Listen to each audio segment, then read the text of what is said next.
Hi, I'm Lindsay. And I'm Marshall. Welcome to Tumble, the show where we explore stories of science discovery. Whoa, wait, where am I? Oh, hi, Lindsay. And whoa, Marshall's here, too. What are you doing in the show about science feed? What are you doing in the Tumble feed?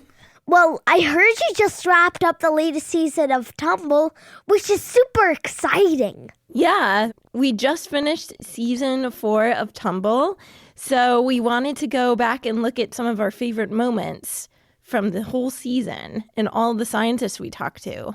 I had a sense that this might be happening and that you might want a guest host for this episode. And of course, you're in luck because I'm available right now. So please, tell me you brought the clips. We sure have. We have them right here. Excellent! This is going to be awesome. Let me start by setting up the first clip. All right. Okay. So, we know that food webs are all around us, but they might actually be even closer to us than we thought. So, let's jump right into this clip from Discover the Wildlife of Your Home. Alexa, play the clip. Okay, playing clip. Every single house we've ever surveyed has book lice. Book lice, so they're like the leaders of the book club. And if you pay careful attention to dust, you'll see them moving. They're around you right now, I guarantee. They're watching us. Along with their dusty friends, the dust mites. You can't see them, but they're everywhere. And they make you sneeze. Nearly every house had dust mites, and multiple species, and even a predatory mite that eats dust mites. Oh, wait, so there's mites that eat mites? Yeah, and that's not all. The average house had 8 species of spider, and there's a food chain there too. The most common spider in houses is a spider that mostly eats other spiders. Spider eating spiders? That's crazy. And so think about it. You have dust mites eating the things that are falling apart in your house, predatory mites eating the dust mites, something else eating those predatory mites, spiders eating those, and then a spider eating the spiders. It's like there's a full ecosystem going on inside our houses that we don't even know about. I don't know how I feel about living with spider-eating spiders. True, I wouldn't really choose them as roommates if we were doing interviews, but... You're like, so I'm a spider-eating spider. It's, it's a good living. So whether we invite them or not, and no matter how much we clean or how many anti-pest products we use, we're really fighting a losing battle to live alone. All of the evidence suggests that you can't make your house lifeless. In other words, there's no such thing as a bug-free, germ-free home. Now I am more aware of the dust on the counter than ever. And what about the spider-eating spiders? Have you seen any of those around your house? I'm lucky to have not. Since we made that episode, I think a lot differently about the insects that I see in the home. Actually, now we take pictures of them instead of trying to shuffle them out or kill them. And it's just fascinating. It's, not like, oh, why is this in my home? It's like, what is it doing in the ecosystem of my total apartment? And it's made bugs more interesting rather than just gross. They're still pretty gross. I mean, I think I like all the cannibalism going on in our houses. I mean, who knew that there were mites that ate nothing but other mites, and then spiders that ate those, and then spiders that ate nothing but spiders. And you kind of imagine how that must have evolved. At one point, there was a spider that looked at its brother and was like, tasty. All right, so cheetahs, they're super fast, but why? Let's jump into this clip from The Secret to Cheetah's Super Speed. Alexa, you got this. Okay, playing clip. And so cheetahs have developed a lot of anatomical adaptations so that they can be so much faster than even, say, the fastest dog or or the fastest other cat. The fastest dog is that it's probably not a pug. Yeah, and we're talking about cats like lions, not like the neighborhood cat. Sure, though I've seen socks get some good head of steam when there's tuna on offer. Yeah, so what Anne means by anatomical adaptations is the features of a species' body that help them survive. And there's a whole list of them. So some of the more obvious ones when you watch them run is that their spine is really flexible. Cheetahs are actually bendy. Both their front and hind legs can extend even further, and then it retracts quickly, and so that when all the legs come together under their body, it can bend sort of the other way quite deeply. Like a spring. And they have adaptations of their hips and their shoulders so that their legs can go straight out and they're not sort of stuck under their body, which means that they can sort of go full stretch in their run and have this giant stride of up to 7 meters. My favorite part from that clip is probably when Marshall comes in and is like a spring. Why do you love that part so much? He just sounds like he's the happiest person in the world, having just figured out that it was like a spring. Not what I intended to be the takeaway, but, we'll go with it. It was fun to hear. So, what are your favorite parts? Well, it's not in this clip, but the thing I like the most is that cheetahs evolved to they sacrifice strength for speed, so that then when they go and kill something, they have to eat it super fast, or else like the stronger animals that live in Africa, like lions and hyenas, will just come and beat them up and take their food. What I thought was really interesting was that kind of everybody on the savannah has chosen a strategy, and cheetahs are like, guys, we're going with speed. We're all in on speed. Let's just be real fast and we'll figure it out from there.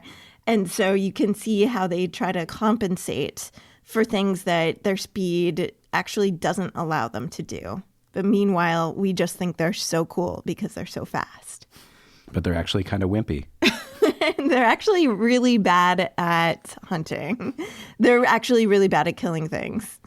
So, while cheetahs may bend like a spring, volcanoes are as solid as they come. But what would the world be like without these solid structures? Alexa, you know what to do. Yes, Nate. Thank you for not asking me to tell you another joke. Here's the clip. I heard something hit a car. So what's going on here?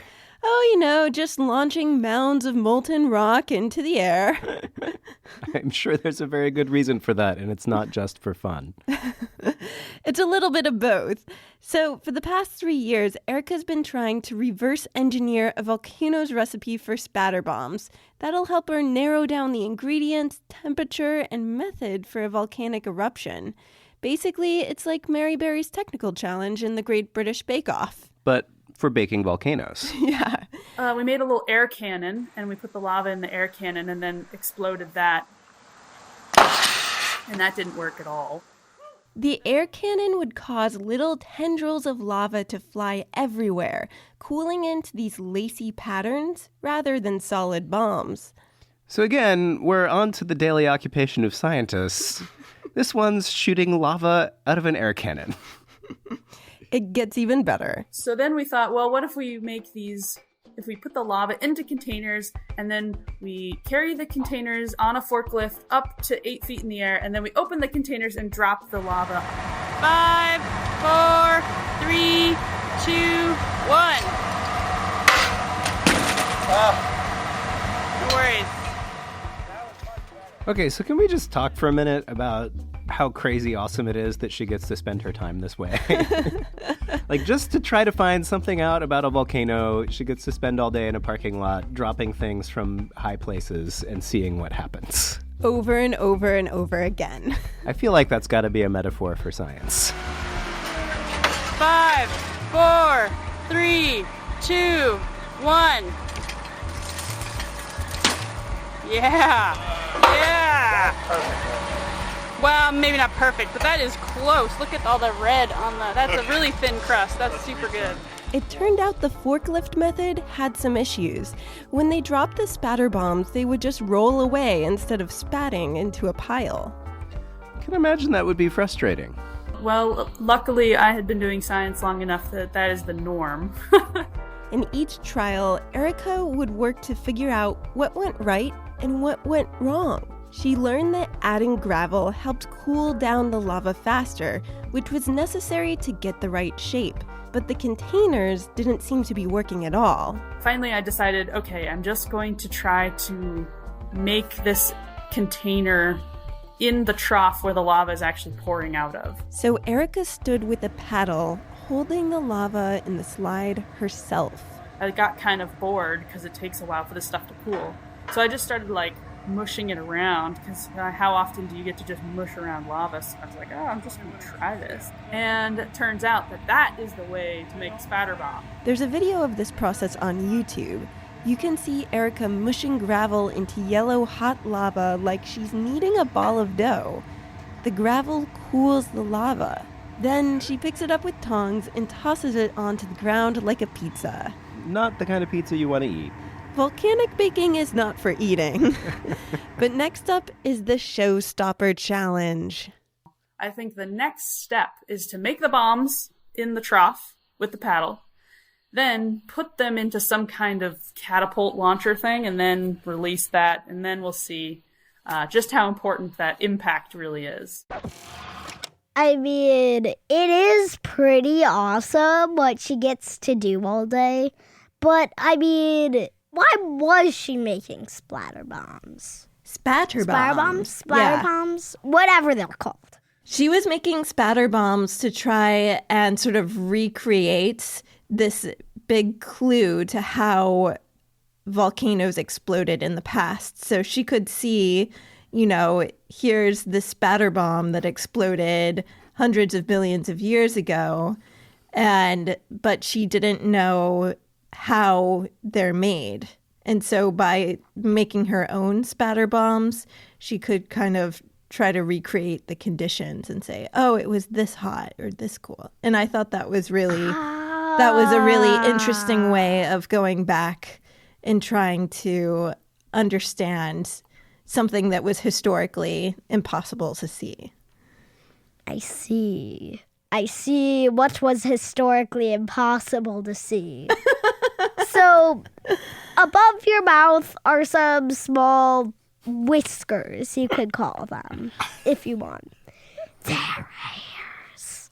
Still, let's just call them whiskers, because up next, we have a clip from the science of whiskers.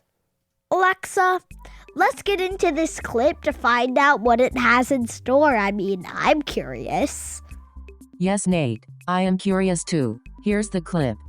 So what we can do is actually train seals to do different tasks and see how they use their whiskers. So for example, I did a task that was training a seal to detect different sizes of disc. A disc? And so something like a frisbee. Yeah, basically. And these different sized discs are a stand-in to find out, how do seals know whether something in their environment is big or small? And that helps us learn about the many ways seals use their whiskers. Right. So in her experiment, Robin worked with a seal named Mo. And so what would happen is Mo lived with all his friends in the pool, and then I'd come along and I'd call him out and say, "Come on, Mo," and he'll hop out the water and come over to me. Is there a scientific prize for most adorable study method? This would win. And then in front of me I have a setup, and there's a little ball that he pops his nose on in the middle, and then on either side I put two different objects, and one will be a big disc and one will be a small disc. And what I'll do is I'll pop headphones on him so he can't hear what we're doing, and I'll pop a blindfold on him so he can't see, so he's only using his whiskers. Wait, so the seal's wearing headphones and a blindfold? Hope we have pictures of that. I hope. There's video. And then I'll tell him to go. And then what he'll do is he'll explore on one side, touch the big disc, and then he'll explore on the other side and touch the small one. And then he'll go back and really kind of push over the big one, and say, it's this one. This is the big disc that I've found. And then you give him lots of fish and lots of praise, and then you swap them all over and you try it again. Robin filmed every single one of these trials with Mo. And after enough trials, Mo went back to his friends in the pool, and Robin went to review all the video with her colleagues. And then when I looked through all the videos, which was like hundreds and hundreds of videos, we found that when they touch something, they orient, so they always move right to the middle by their nose. So my favorite part of the episode is probably where she's like, "Come on, Mo." And I can totally imagine that there's a seal right there with a prize for most adorable study method in his hand, waddling over to her. Yeah, when I interviewed her about that experiment, that was probably my favorite scientist description of an experiment ever, because it just sounded so cute. So, what do you think your favorite part of the clip would be? Because you clearly know mine. I think we're all in agreement about that. Where she's approaching the seals hanging out in the pool and is like, "Come on, Mo." Yeah. Yeah, but before we got this great question from a listener of why do seals have whiskers? And I'd really never thought about why any animal has whiskers before getting that question. And it turned out to be something so much more interesting than I could have imagined, because I just thought that they were cute, and some animals have them, but they really open up a whole new world of a sense that we don't really have access to that animals do. Yeah, definitely. Yeah, and another fun fact from that episode is that humans have whisker muscles left over in our faces because we're all descended from a common ancestor with whiskers, but we just don't use them. So they're there waiting for us if we ever decide to evolve that way again. I need them! Well, it's been great to talk to you. It's great to talk to you too, Nate. We're excited for more show about science and more show about politics. Thank you. We're working on lots of new episodes. So how can listeners hear more episodes of Tumble? Well, you can search for Tumble Science Podcast for Kids on any platform you use, so iTunes, Stitcher, whatever. And we're usually the first thing that comes up. And just hit subscribe. We also have a website. It's sciencepodcastforkids.com, and you can go there and find out everything you need to know. There you have it, folks. The show about science is complete. Tumble fans, I hope you'll check out the show about science wherever you listen to podcasts. Just search for Nate and you'll find me. Okay, Dad, you can shut the recording off. You know, I like Nate. He is very nice. But he is always asking me for jokes. Alexa, tell me a joke. Alexa, tell me another joke. Why doesn't he understand that I am not a stand-up comedian? You know what though? I love science podcasts. I dream of hearing the words. Alexa, play science podcasts for kids. That always makes my day.